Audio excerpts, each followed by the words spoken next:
Why do we learn the English language? It is necessary to learn foreign languages. That's why people have got such subject as foreign language at school.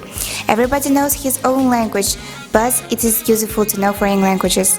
We learn English because we understand that we can use it.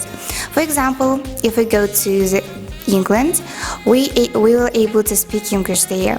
If we go to the USA, we will speak English too. English is used not only in England but also in other parts of the world.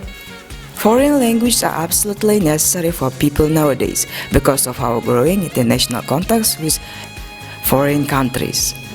There are many reasons why we begin to study foreign languages. One studies a foreign language to be able to communicate with other people who speak this English. Others study it for future career. And this week you are able to watch many interesting things such as the ways of learning English, traveling around the world, reading poems and singing songs. Also, you can learn about interesting facts about English, and you will be known about English-speaking countries and importance of English language. You are welcome to English Week.